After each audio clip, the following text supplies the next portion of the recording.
lifestyle choices determine whether you deserve adequate medical resources. It determines whether you get them or deserve them in the first place. Your decisions, affect everybody in your society and your culture. The decisions you make about your life and your lifestyle, therefore, are incredibly important and therefore determine whether you should get medical resources in contrast to other individuals. On side proposition, we're going to be demonstrating to you in my speech under two contentions. First, prioritization of justice, and secondly, under the ineffective use of medical resources.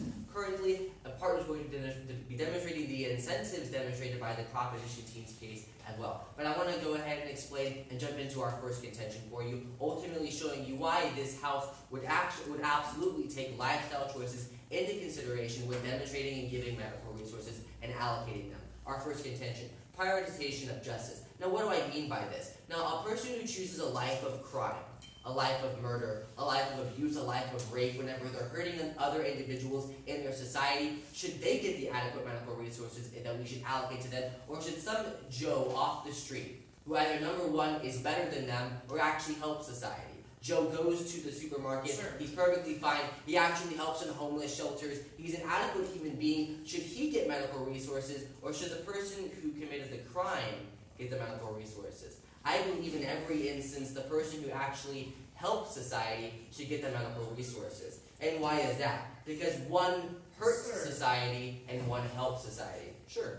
We believe that when this motion says lifestyle choices, they talk about your own lifestyle choices as in how you treat your body, not whether or not you're a criminal. So you're saying your decisions aren't your lifestyle choices? I'm pretty sure you can make a decision that would be your lifestyle choices. Either way, our arguments are going to apply to the motion, and your arguments can apply to the motion. I'm not saying your side isn't going to be a part of it. We can debate both in this debate. That's perfectly fine. Moving down to my point that I was mentioning, because one hurts society and the other is either number one better or at least better for society. And in that instance, that person should be the one receiving the medical resources. They should be the one having it allocated to them, not the person hurting society. Now further, why is that? It's important because it's actually an effective use of these medical resources, not an ineffective use of these medical resources. Whenever you give the medical resources to somebody who's only going to further abuse and hurt society, that's ineffective. But whenever you give it to somebody who's going to help society or be better, that is a more effective use of these medical resources. Now, why is that critically important? Because it progresses society. The progression of society is what we're ultimately trying to achieve. Whenever you deserve the medical allocation, whenever you deserve the medical resources and you get them because you're a good person relative to society, you actually progress society.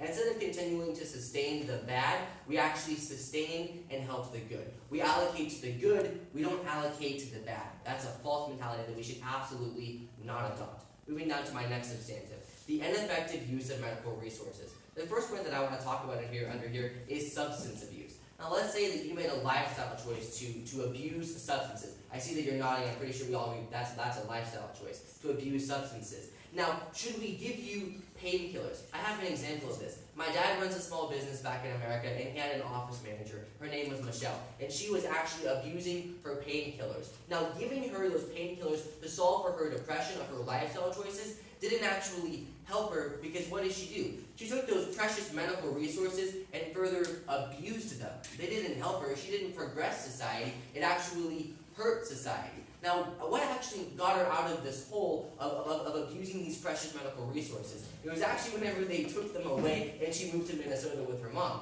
Actually moving them away changed her incentives, like Sam's going to talk about, and actually led to the progression of society. So whenever you give bad people the adequate medical resources, it doesn't progress society. Whenever you give good people the adequate medical resources and you allocate it to them, that progresses society. We progress society on two fronts in that instance. Now, if you're caught by the law currently and you go to jail, what is the current law enforcement? What do they prioritize? Now, let's say that you're caught with a substance and you go to jail for that substance. They put you maybe in jail for a little while and send you through rehabilitation. Now, whenever you go through rehabilitation, they don't prioritize drugging you up on painkillers to where you don't know what's happening. They prioritize psychiatric treatment, and in which that instance you're actually treated because of your substance abuse. They don't just give you a painkiller and hope that the pain eventually goes away. They actually try to do something. That's the complete difference here. Whenever the state actually allocates these medical resources, these painkillers to substance abusers, we're not prioritizing psychiatric treatment, we're not prioritizing fixing them, we're prioritizing furthering the problem because we're changing their incentives, and it's completely absurd. Yeah, your question. Society has a basically endless amount of painkillers to produce. What we're talking here is about limited resources like heart transplants and other organs. So you're saying in the instance of heart transplants, we should give it to the murderer and not to the person who helps the homeless? I think even under that argument, we would still take this debate because this house should prioritize their lifestyle choices. Whether it's that argument or another, I think we could totally make that point anyways. I was actually going to talk about the ineffective use of medical resources because Dr. Carter mentioned talking about heart transplants as well. Let's talk about organ transplants. Those are critically important. Let's talk about a death row inmate. If you're on death row and you're about to be euthanized, or you're about to be injected with a toxin that kills you because you've murdered people, should you be getting the organ transplant, or should the person who actually helps the individuals and is better for the progression of society, should they be the one getting the adequate allocation of medical resources? I believe it's the person who helps society, the one that progresses society, because the state shouldn't actually hurt society. They should be progressing society. We're in an age and a time when the progression of society is absolutely critical, and you can't prioritize the bad over the good.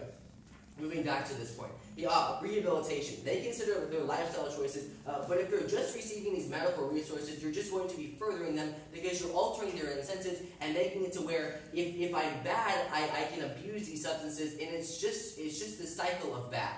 And the example that I gave of my dad's office manager, she continued to abuse the substances until they were taken away from her. Whenever you're giving them, it's only an ineffective use of these medical resources, of allocating the medical resources. Now, why is that critically important? If it's an ineffective use of medical resources, that means that you have an opportunity cost. Whenever you're prioritizing the ineffective use, you're automatically doing what? Saying that I'm not going to use them the effective time. Saying that I can't use it in this instance. You're losing the opportunity to use it for the good if you're using them for the bad. Now, I would agree, in the majority of nations, and lots of nations, they have lots of resources like painkillers. But in smaller nations, they don't have all the medical allocation. They don't have all the medical resources. So to also answer his question, not in all instances is that statement true. Not in all instances do we have, let's say, painkillers as our general circumstance, our general example, to go for every individual if they need them, if they are abusing substances. Now, in those examples, the proposition team is also still proven true, because giving it to the bad is still an ineffective use of the medical allocation, of the medical resources, and giving it to the good actually progresses society. They deserve it, the bad do not deserve it. It is because we absolutely believe that your lifestyle choices determine whether you deserve the medical resources or not, and I would absolutely stand with side proposition. Thank you very much.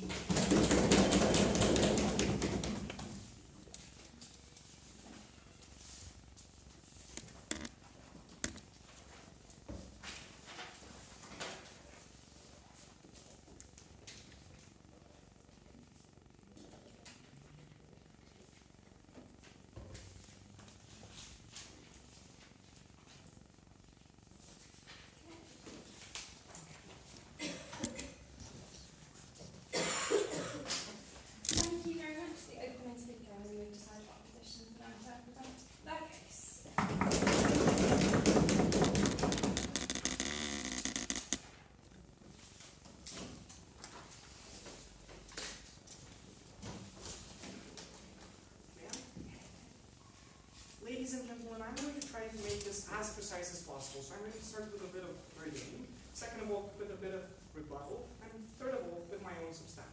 And now, talking about burdening, we see how what we're saying is that today, what they should be proving us through this motion is that the fact that you become sick is blameable on the fact that you've made a lifestyle choice. What they've done here is tell us that basically because you're not doing enough good in society, we shouldn't save you, and much rather we should only save you because we can extort more good out of you in society. That is not what we're standing for. What we're saying is that much rather they should be proving a causality between your sickness and your poor lifestyle choices. Now, second of all, what they're saying, or what we're saying, is that our burden is to prove that we already have enough objective criterions on which to establish a basis for giving medical treatment when the medical treatment is in short supply. Now, now that that has been solved, let's talk about a small situation. Let's say what we're going to say is that we have two people who are literally dying in front of you, and you're the only person who has a single syringe with the antidote for both of their cures, but you can only give it to one person. What the government team would have you do today is ask, which one of them is a smoker? Which one of them goes in to eat to McDonald's? That's what they're saying. What we're saying is that shouldn't be the case. And first of all, we see that one error they've had in evaluating this motion is that the criterion they've based their lifestyle choices on is how much of a good person you are. No, ladies and gentlemen, the lifestyle choices this motion is talking about is literally, are you doing something that is affecting your own health, not are you being a murderer? If you're eating hamburgers and that makes you become morbidly obese and that it gets you to have the need of medical treatment, what their side should be saying is that because you're eating hamburgers, you shouldn't get the treatment for being morbidly obese. And that is what we're arguing against. And now, talking about rebuttal. So the first point they brought us is that when a person is a murderer, they shouldn't get the treatment over anybody else who's doing more objective good in society. Well, first of all, we're telling you that that is not the motion. And second of all, we're telling you that by our case, that is still not the measure of human life. We're measuring human life in other metrics, and that is going to be our extension to why we save human lives. And to give a little bit of insight into that, the reason why we save human lives is because we value their condition, and we see how we compare and evaluate two people who have a medical condition on the fact that they're suffering much rather than the fact that they're a bad human being outside of the hospital bed. Now, second point they brought us, and this is the second most relevant point in the entire case up until now, is the fact that one of them has a friend of their father, who's called Michelle, who's a substance abuser, and they're telling us that because a single person in the United States is abusing painkillers, we shouldn't be giving anybody who is in need of painkillers because they're probably going to abuse them? No, that is not how we want to treat people. No, thank you. What we are saying here is that a person shouldn't be getting preferential treatment based on the fact that they're bad persons or based on the fact that they're eligible to becoming a substance abuser. And before going into my own substantive, I will take a point if you have one. Oh, fabulous. Okay. So you would agree specifically that the point was proven that since our logic follows through, that there are examples of this within the real world. Yeah, there could Thank be you. examples of this in the real world. We don't think that that is proving anything in the true sense. That's a very specific example. That is a very personal example. We don't even see how it is linked to the motion in the first place, and there isn't much analysis to prove why this is applicable to most cases and why most people are going to suffer from it. Now, going into my own substantive about what actually determines people and what actually coerces them into taking poor lifestyle choices. And before I go into that, I would like to clarify once more what a poor lifestyle choice means in this debate. We're talking about people who are actively smoking and destroying their lungs and who need to get lung treatment and shouldn't get it because they've done it to themselves. That is the stance that team government should be assuming. That is the stance they haven't, and that is why we think that up until now we're clearly winning this for the simple fact that they haven't been debating the motion. Now, talking about my own argument is we say, and let's have a little bit of framing on how people think. We think that right now, people are well aware of the fact that smoking, for example, can cause lung cancer. People are well aware of the fact that this may lead to a non-desirable situation for their health. And yet they still do it. The question is, do they do it because they know they're going to get healthcare treatment and they're going to abuse the state by doing so? No. They do it because they sincerely don't believe they're going to have a problem. They do it because they don't believe they are going to have a problem by doing so. What the difference and the nuance here is that people just being aware of a possibility of getting sick doesn't make them feel responsible for it. People who go ahead and smoke don't take into account the fact that maybe in 50 years they're going to have lung problems. That is why people do these sort of things, and I'm going to expand on that. You mentioned having to prove that lifestyle choice determine whether you get sick or not. So you're saying that if you go to a hospital and get sick, that it's not your choice that you went to the hospital that you got sick? No, what I'm saying, well, yeah, you didn't get sick because you wanted to. We're saying that you made a sort of choice in doing something that you knew could be detrimental to your health, and therefore you got sick. But that doesn't make you blamable for your own sickness, and therefore you shouldn't be denied treatment to that sickness. What we're saying here is that people aren't aware of the fact that they are going to be that few, that small percentage of people who actually get sick from smoking. They're going to be the people who are going to say, oh no, I'm not getting sick from smoking. I'm not getting sick from stuffing my face with hamburgers. I'm not getting sick from abusing some substances. They don't know they're walking a very fine line between abuse of anything that is even that is about lifestyle choices. They don't know they're harming themselves, and we see how it is not a choice, but rather it is a nuanced decision they make, and they do go through the cognitive process of saying, yeah, I do want to smoke a cigarette, but that doesn't mean they're making a choice of actually harming themselves, because they're not aware of the fact that that cigarette is eventually, in 50 years, going to lead to their imminent destruction. And since they don't realize they're going to be they're going to harm their own lifestyle from this, we're saying that we shouldn't punish them for something they didn't actively and consciously decided. What we're saying is that humans are inherently illogical and inherently careless. We humans don't have long-term thinking and can't really decide for our lives. We can't say that, look, I'm going to pick up smoking when I'm 18 or 20 or whatever, and say, yeah, I know for sure I'm not going to have lung cancer when I'm 100. No, that is not how people work. And therefore, a man who is 100 years old and could be saved by a lung transfer or whatever else treatment, if he could be saved, he shouldn't be denied that treatment on the simple premise of the fact that he did it to himself. Thank you, ladies and gentlemen.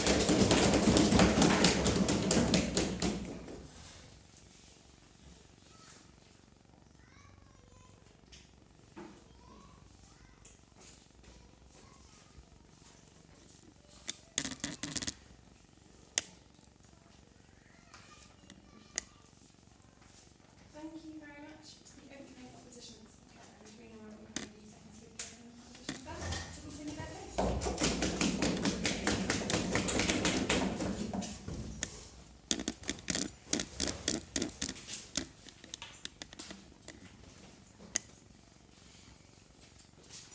The philosopher Dostoevsky once said in The Notes from Underground that someone can even find pleasure in something like a toothache.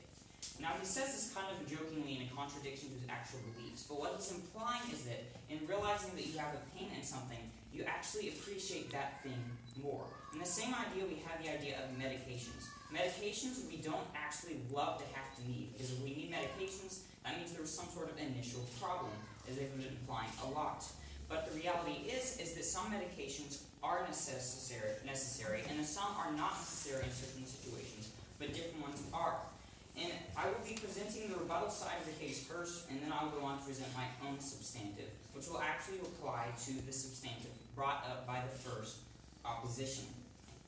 Now, before I get into the details, I want to say that the main parts of the rebuttal I'm going to boil down to limited resources and effectiveness. And they actually have a large contradiction in the rebuttal in saying that sometimes there is limited resources, but then if it can be effective, we must use it. While these are actually different things. Because sometimes you have limited resources of which you can judge the effectiveness between the people, but then at other times it is ineffective to actually do something.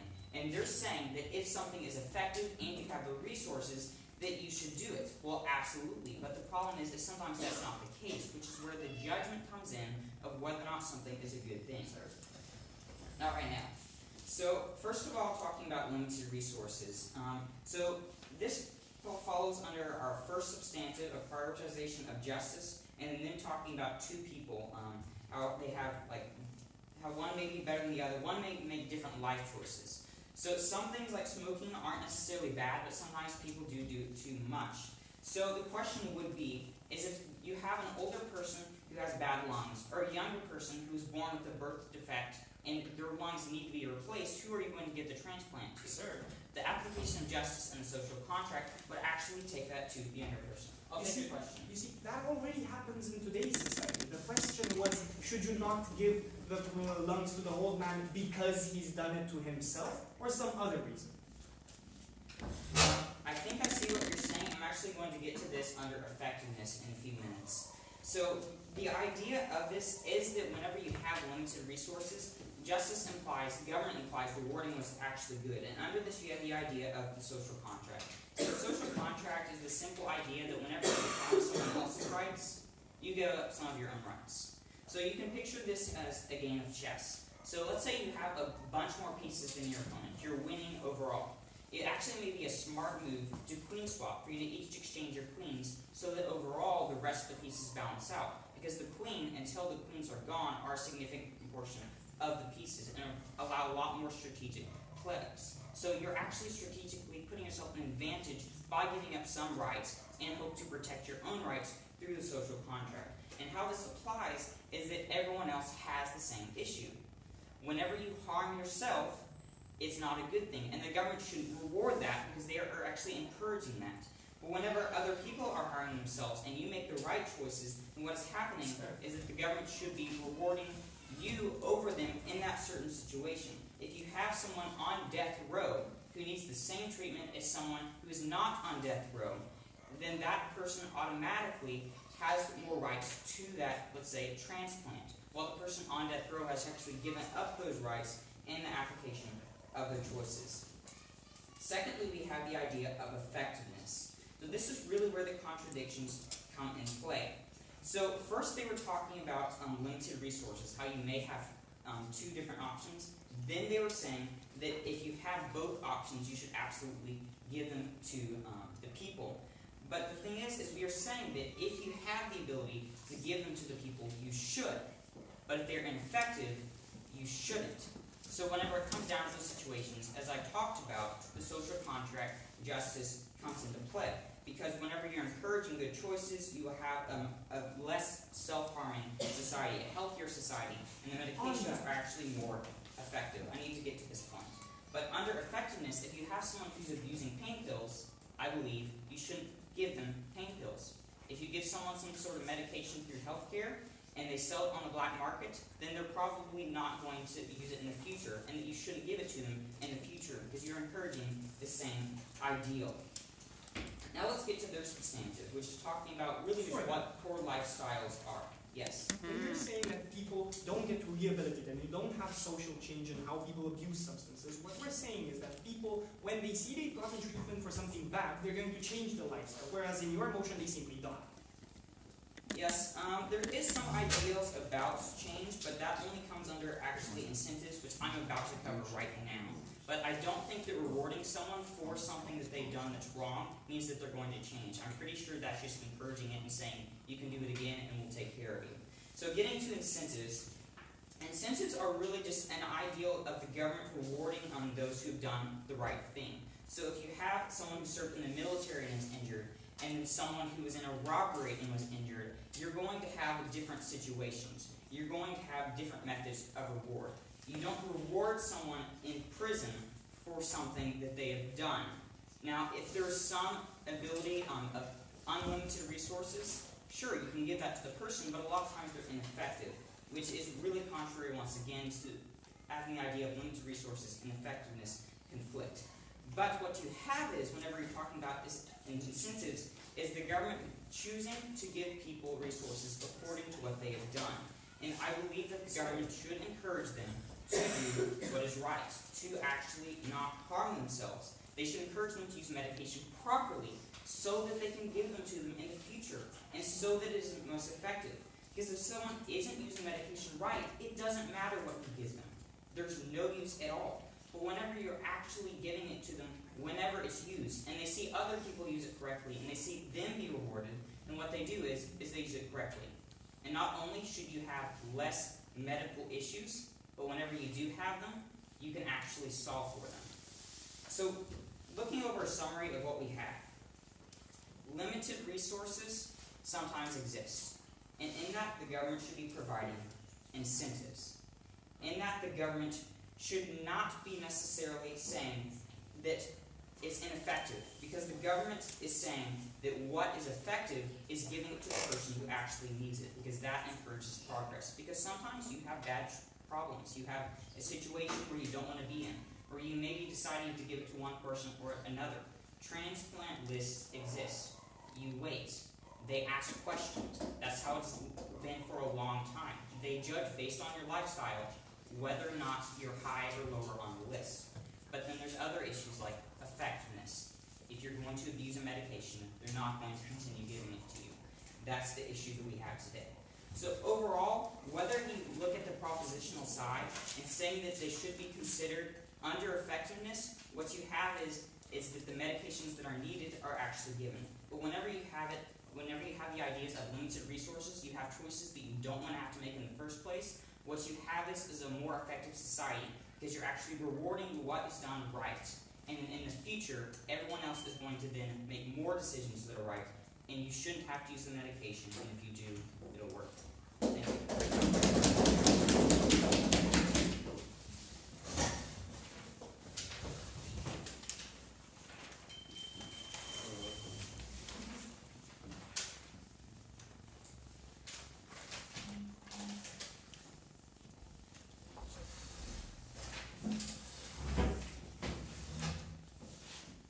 Thank you very much. We now invite the second speaker from the opposition bench to continue that.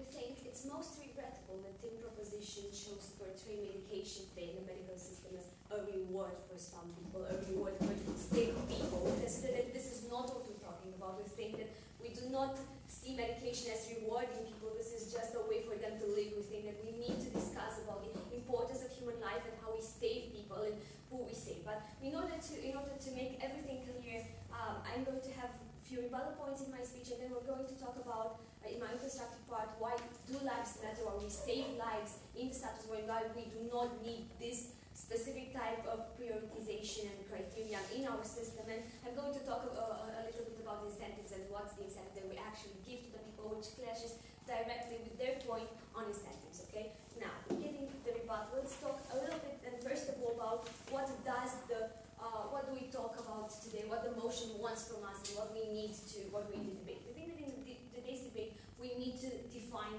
what lifestyle means and what do we understand by it. We think that what both teams need to debate today is whether or not lifestyle choices, whether you smoke, whether you whether you drink alcohol and you go to fast food, will affect your condition, your mental condition, the point in which it does affect your mental condition, whether or not it should be a criteria on whether or not you should prioritize on getting your medication, on receiving transplant, and so on and so forth. But now let's talk a little bit about what the system, the system of the motion, how we apply the motion. I think that the proposition didn't actually clarify today on how they want to apply the motion, because we think that it is important to understand the way the system of prioritizing actually works. Because what we think is that in the moment in which we have two people that suffer from the same condition, under the motion we will have to save the person that does not smoke, that runs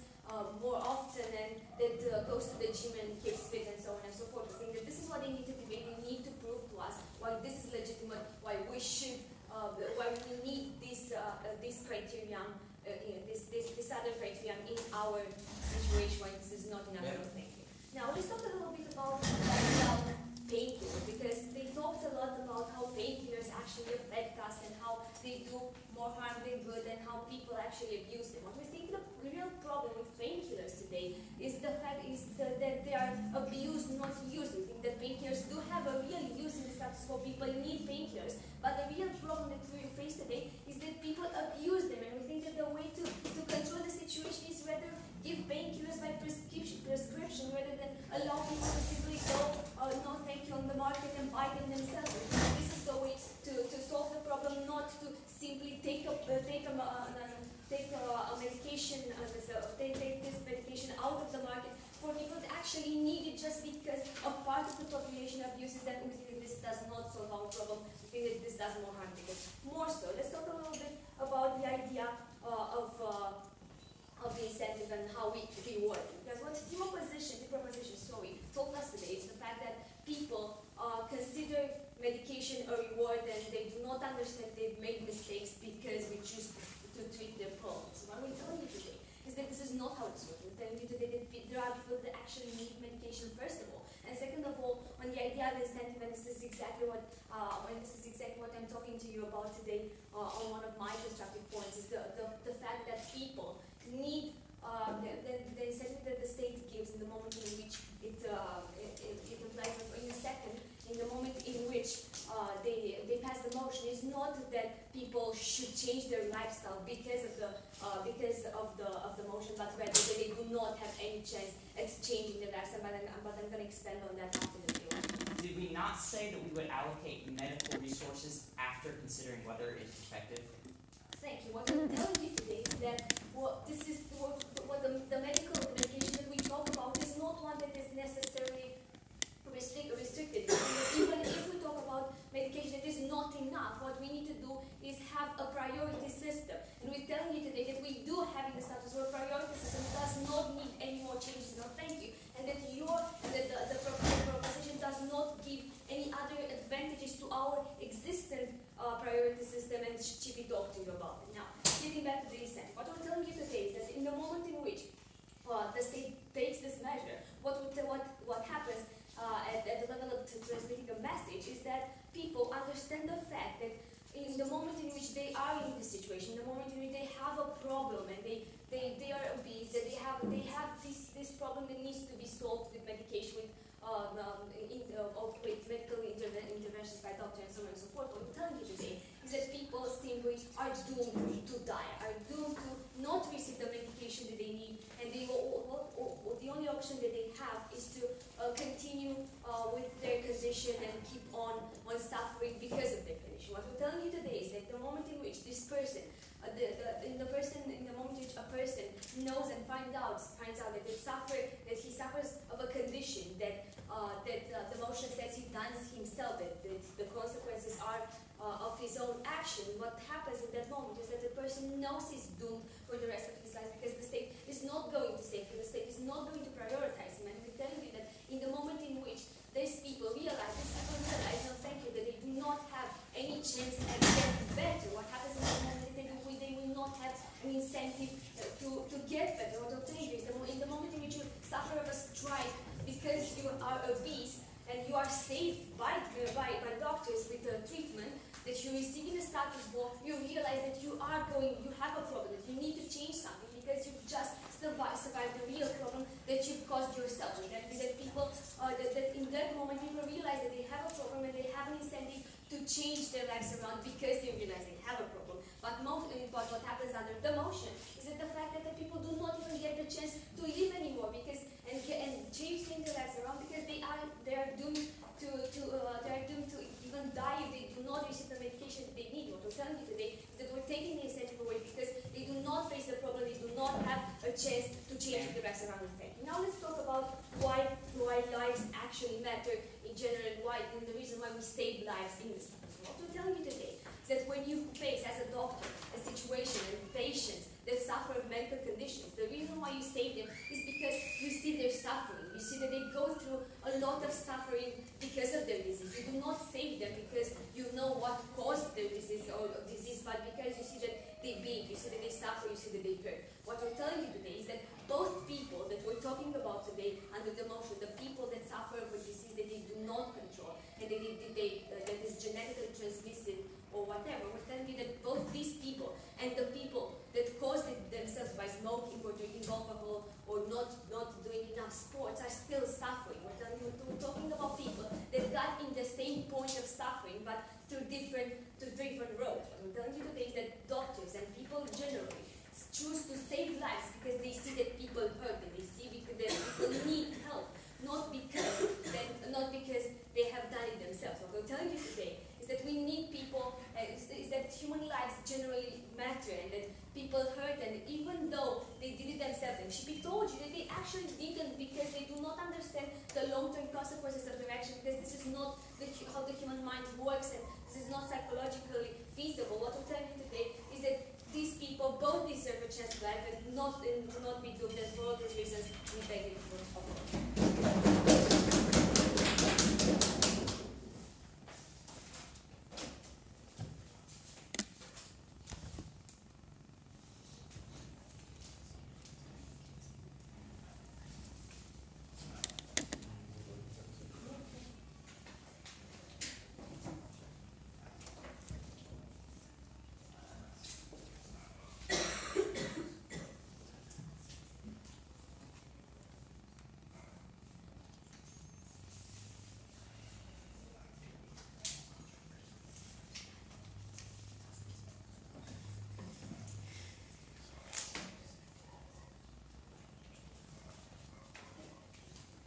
Thank you very much, and we're back to begin speaking time questions.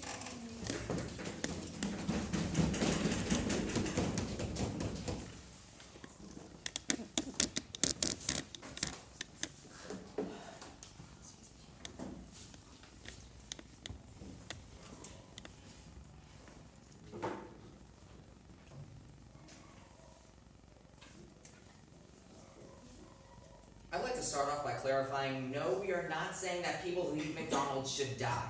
As a matter of fact, we eat McDonald's, and I'm sure that the opposition team has eaten McDonald's at least once or twice in their lifetime. We're not saying that people should die. Rather, what we are saying is that when it comes to serious life choices, when it comes to one person or another being saved, in that dilemma, where should scarce medical resources be allocated? This is also what the first opposition speaker delineated by saying it's not just saying that there's this unlimited resources and it should only be allocated to the good. Rather, what it's saying is when it comes down to two people and you only have one syringe, who does it go to? I'd also like to compare the resolution to somebody, if you will, peeing themselves. Yes, everybody can see it, but truly nobody else can help you. Only you can stop. Yeah, I'm sorry, guys. A lifestyle choice is something that you take on. It's something that you choose to do. It is, if you will, a choice, which means that you have the opportunity to stop. Sir, That is your decision. I'm glad you laughed. Yes, I'll take you it. made a very conscious choice of drinking many liters of water before peeing yourself. But does that mean that we shouldn't show any freaking empathy towards the fact that you just peed yourself? Oh, of course, there is some embarrassment for sure. However, that is your choice. That was your decision. And if it's your decision, you know the impacts of your decision. We'll be talking about the smoking example as well, going down into the minutes of standard. However, there are two real main constructive arguments that were presented and carried through by the last proposition speaker. The two were, first of all, what the motion is really talking about, what lifestyle really means, and the second was the whole point about the incentive that my last teammate had presented. So we'll be talking about those two in contrast with all the other examples that the opposition speakers had mentioned. So also what they said is that it shouldn't be a reward. It shouldn't be a reward because some people just simply need the medication. And we agree. We agree that it shouldn't be a reward just for the good people. However, when it comes down to the dilemma, when it comes down to choosing one person over another, when it comes down to choosing somebody who chose to harm themselves, either through excessive smoking, through abuse of alcohol or illicit substances, or through crime which hurt the rest of society, and you have to choose between that person and somebody who is innocent, somebody who has treated themselves well, somebody who hasn't hurt themselves, then we choose the person that hasn't hurt themselves. I'll be explaining why a little bit further on into the contentions as they actually respond to some of the substantive of the opposition. So regarding the motion, what is lifestyle? What does lifestyle really mean? They compared lifestyle to not only smoking but to also eating McDonald's, which are two very, very different ends of the spectrum. What I'd like to clarify really quickly is that what lifestyle choices decide are lifestyle choices that are indeed extreme. Something like excessive smoking, which can cause lung cancer. Something like abuse of alcohol, which can ruin a liver. Excessive substances like that. Illicit substances that can really hurt your body as well. Sure. Those are the abuses that we are talking about. As a matter of fact, those are also the abuses that the opposition team has been mentioning throughout their contention. So as that's what's part of lifestyle, we're saying that we take that part of lifestyle into consideration, but also other forms of lifestyle. Sure, I can take your Why point. is this abuse of substances even? Why do people even come to the abuse of substances? That's a very good question. Generally, it is through personal choice because they are in a situation and then they feel, hey, this is the choice that I made, this is the substance that I will abuse because it makes me feel better. However, if there is an incentive not to abuse that substance, they're less likely to turn to drugs. They're less likely to turn to more alcohol, less likely to turn to excessive smoking because there's an incentive not to, as we'll be explaining under the incentive point. So we'll be getting to that point of information even in more depth later on in each speech. So again, with lifestyle, we're saying it's not just abuse of substances, but we're also saying that in situations like crime, because committing a crime is also a lifestyle choice. It's something that you choose to do in your life. Whether you choose to steal a car, whether you choose to murder somebody, wow, very extreme circumstances. But in the end, that is your choice. That is a choice that you make. And if it's choosing between either a murderer or somebody who is innocent, we're saying in that dilemma, you choose the person who is innocent because they have abided by society and have abided by government. Since we're saying in the grand scheme of things, in the government's allocation of resources, the way that the government should look at allocating scarce medical resources, choosing between one person or another, is the government will always choose the person that abides by the law, because that's the person that helps society. That's how justice works, as the first proposition speaker mentioned in his speech. Now let's go on to the incentive point. He essentially said that people who actually smoke actually need this medicine. People actually need the medicine, and they don't need an incentive. Our response, hey, I'm glad you guys agree with your argument. What we're specifically saying is that it's when in dilemma. Again, when in dilemma. Because of the choice between two people. Also, they were saying that the people don't necessarily know. This was something carried out throughout many of the opposition speeches. They don't know the effects. Ergo, since they were ignorant, we should try to protect them. I'd like to respond to that by specifically saying that's not the case. If people are ignorant, that isn't the case anymore. Yes, at one point in time, smoking, cigarette packages didn't have the labeling that they do now. Alcohol, again, didn't have the labeling that it does now. And illicit drugs weren't illegal. Since they are illegal, since illicit drugs are illegal, since smoking has those packages, or those labels that specifically say either smoking kills, or have a picture of somebody that has some sort of mouth cancer, and since alcohol also has its ramifications in labeling, we do understand that the people are indeed knowledgeable on the topic before they buy the good. So because of the labeling, this point actually falls. People are knowledgeable regarding the topic. So let's talk about the incentive point for a moment. With incentives, what they were saying is that the incentive to change because they have the medication. That there's an incentive to change if they have the medication, if they are abusing smoking, or if they're abusing alcohol. Our response to this is actually completely false. Why is it completely false? Because if you know there's a way to get out, if you know there's a way to save yourself, you're not going to stop as easily. If there isn't a road that you can go down safely, you're probably not going to commit certain actions. So for example, let's take smoking. If somebody were to smoke, say, 10 cigarette packages a day. Say I smoked 10 cigarette packages a day, and that got me mouth cancer. If I had mouth cancer, and then I knew that there was medicine out there, I would be more willing to continue smoking, because I understand that there's a way to save myself.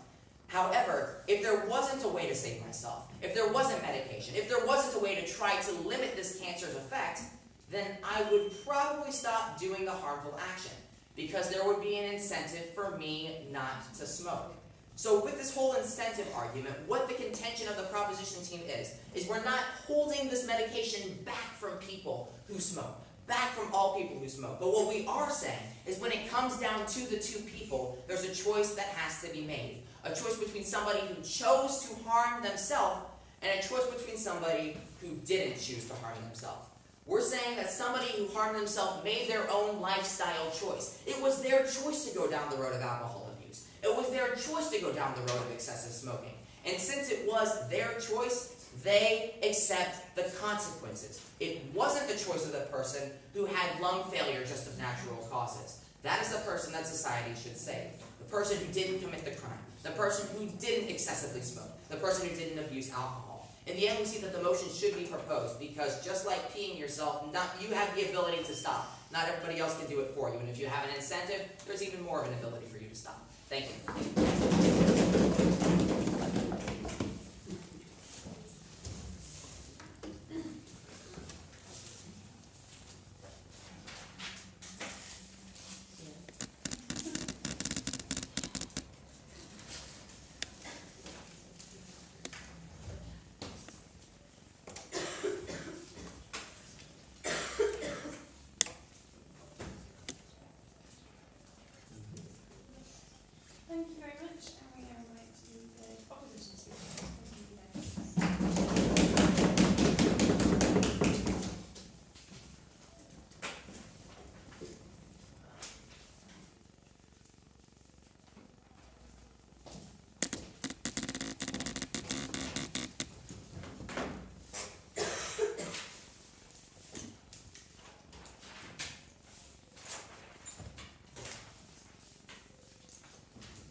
Ladies and gentlemen, today we sustain the fact and we think the team proposition had a kind of peculiar interpretation of the motion, and we want to clarify that. Why? Because we think that from the very first moment they don't know what lifestyle choice means in this situation. Why?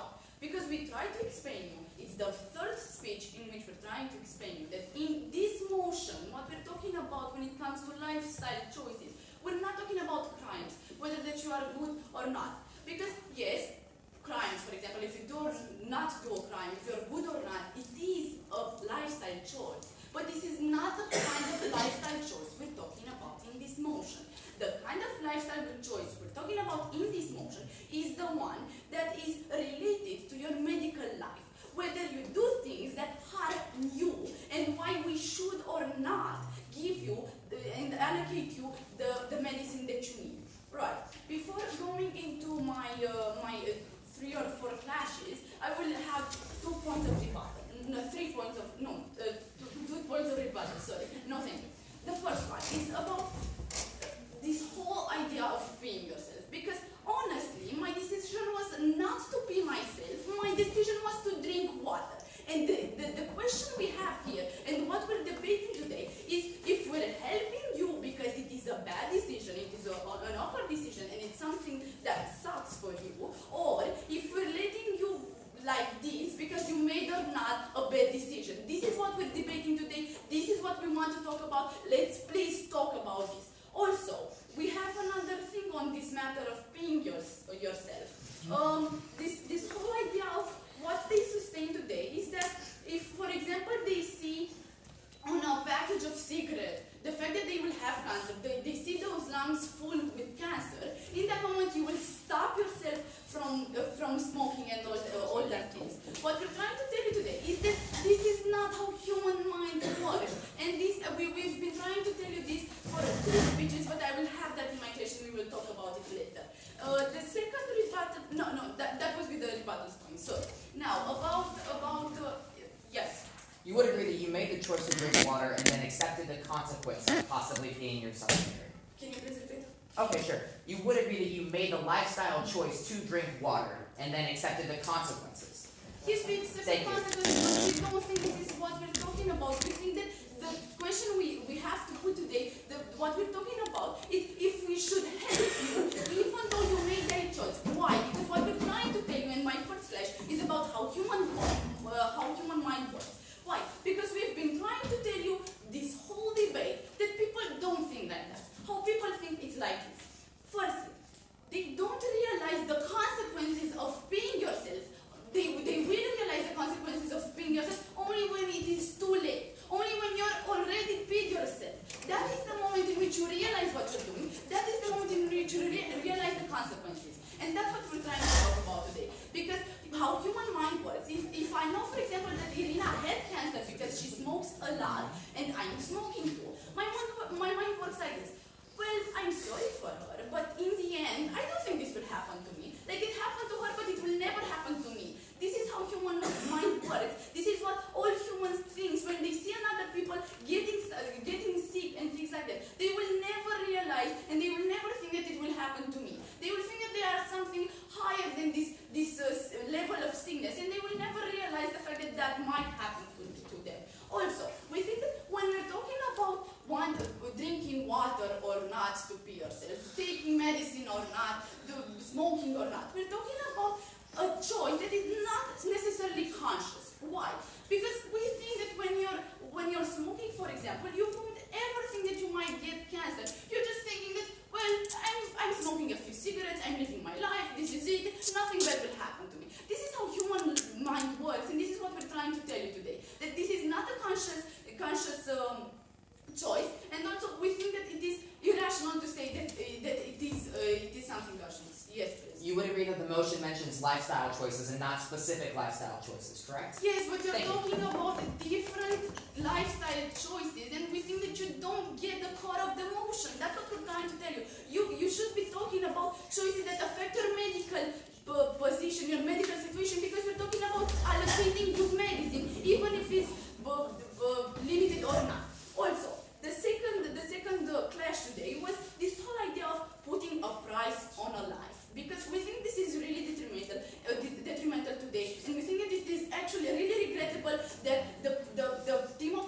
the team proposition choose to portray medicine as a reward, that portray the fact that we help people as a reward, and it's something that we shouldn't do because we're rewarding them for doing something wrong. What we're trying to tell you today is that, and besides portraying that thing, they also portray the fact that if we will give you medicine only if you bring something to the society, from good or not.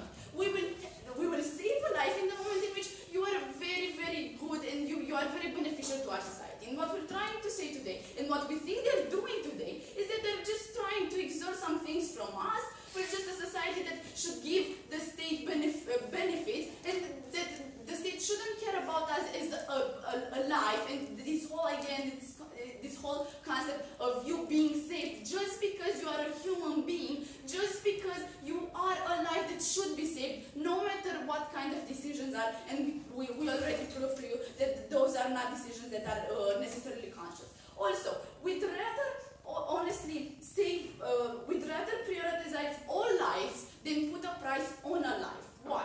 Because we think that, let's think a little bit. Why, for example, people choose to become doctors? Because they feel the need and they want to save lives, no matter what that life means to them, no matter what's on that priority system that they have at the hospital. And Irina talked to you about that. And the question that they need to answer today is why exactly we need more standards to that priority system that we already have. Like, we already have standards for which we give the injection to a person or to another. The question today is if we need another standard, another value that we should argue for in the moment in which we should offer that injection today. Also, my last catch is about incentive versus incentive, because both themes talked about incentive. What we're trying to tell you today is that our incentive come from the fact that when you're a step away from dying, you realize that something is wrong. You realize that you might actually die. And that is the moment when you realize the situation in which you are in. And I've talked to you about this. You realize the consequences only when it's too late. But in some cases, it is not too late. You survive. And that's when you feel incentivized to quit smoking. You feel incentivized to stop doing anything that you did that harmed your life in the first place. Their incentive was something like, well, we won't give you medicine because because in that moment you will think that life is much more important and you realize that you could die, therefore you will quit smoking. What we're trying to tell you today is that we don't understand things like that, and we think that that's not how human mind works. We think that people will not be incentivized by this, and we think that today they didn't fully understand the motion, play the motion, or debate what it should have been debated. Sorry, thank you.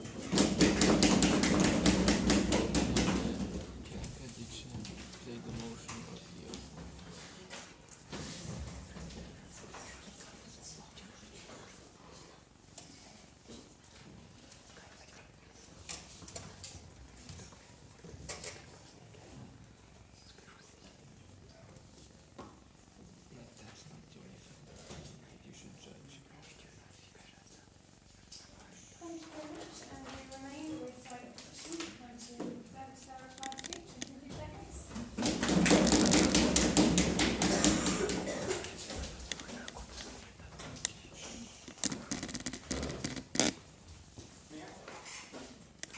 Ladies and gentlemen, I take upon myself the honor of being the third speaker in a row to open this speech by talking about people peeing themselves. Now, you see how when a friend of yours pees yourselves, you still show empathy. You still show empathy towards him, even though he's a dumbass and he chose to drink 7 liters of water before that. And now, why is that? Not because they're dumbasses that you do that. It's because you see a human being who's suffering before. Now, be it the fact that he's suffering because he's just peed himself, or the fact that he's dying from lung cancer, now you still have to show empathy towards them.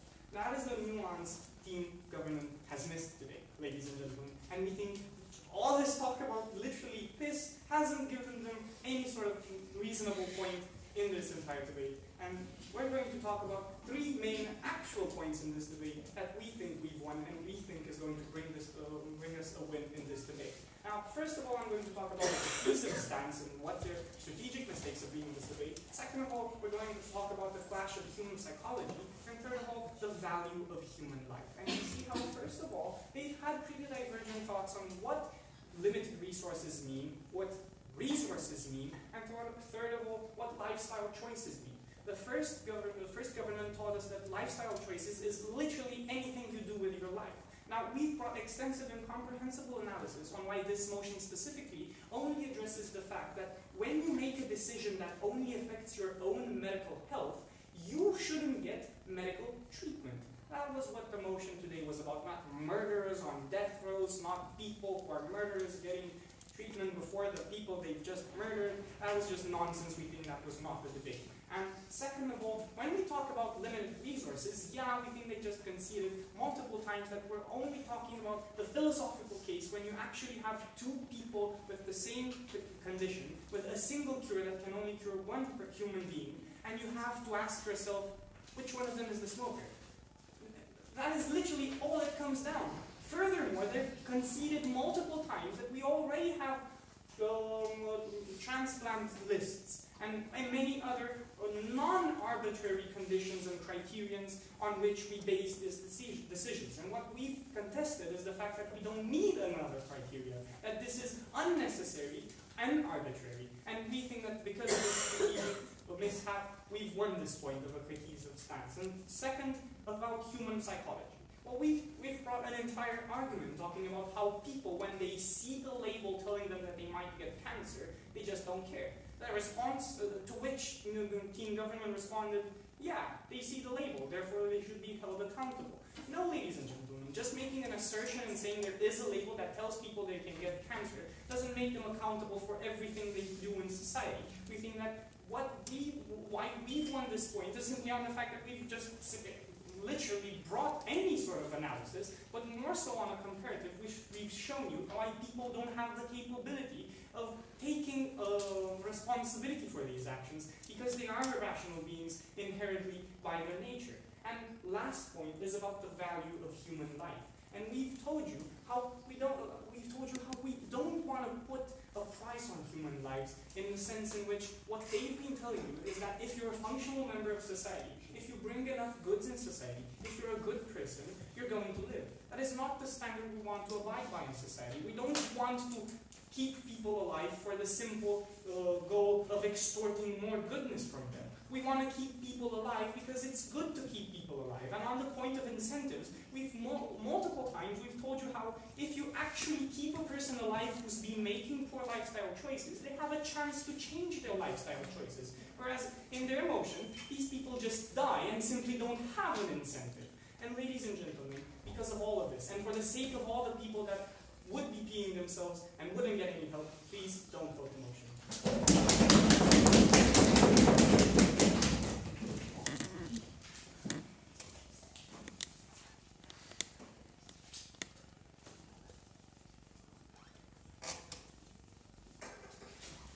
Thank you very much to all the speakers from the opposition, and we invite the final speaker of the debate to move the case as the opposition and debate.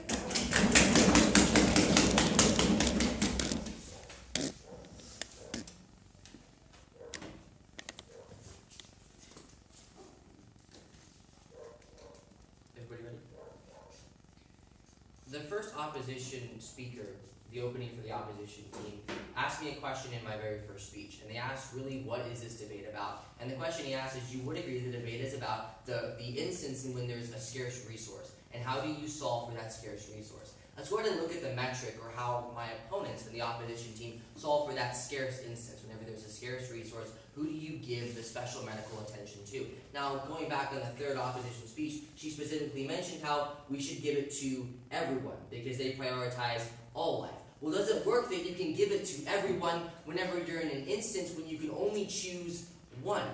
The only team to give you a metric or a model to choose one individual over another has not been the opposition team. It was in the first opposition speech when we mentioned how justice is based on what you do, and you get this medical allocation based on your actions or your life choices. Whether that be if you're an excessive smoker or you're a substance abuser. I am absolutely positive that abusing a substance is a medical harm.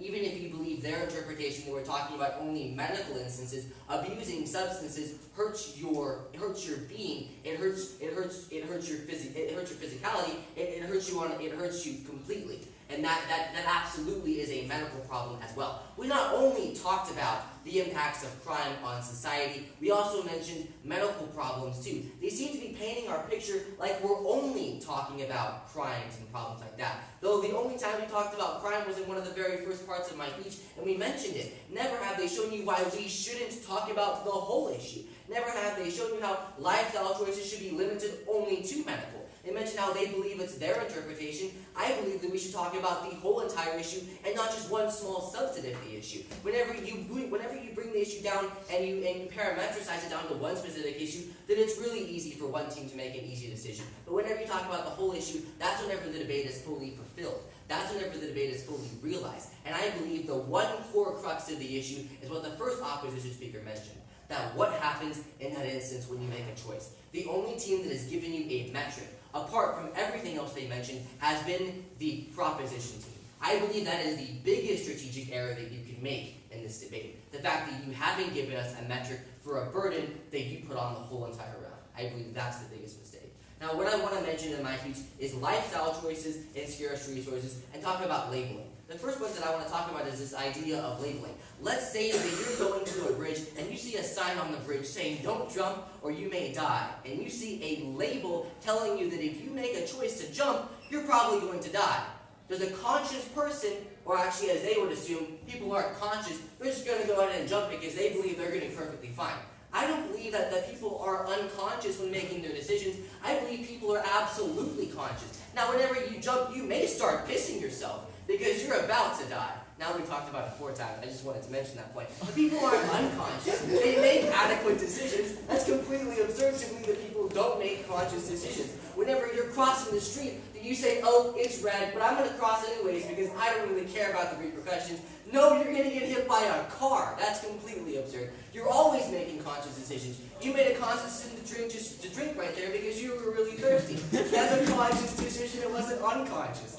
Moving down to the next point that I want to mention, the lifestyle choices. I believe that lifestyle choices can include more than just the medical aspects of it. And even if that is true, even if you believe their point, I believe we've won the core crux of the issue. That in the instance of whenever it comes down to one individual over the other, we are the only team to give you the metric for that point. Next, mentioning scarce resources. That is the core crux of the issue. And in instances of scarce resources, I believe only the proposition team, only side proposition, have given you a metric to actually solve for that equation. Therefore, we are the only team that should be winning this round. Thank you.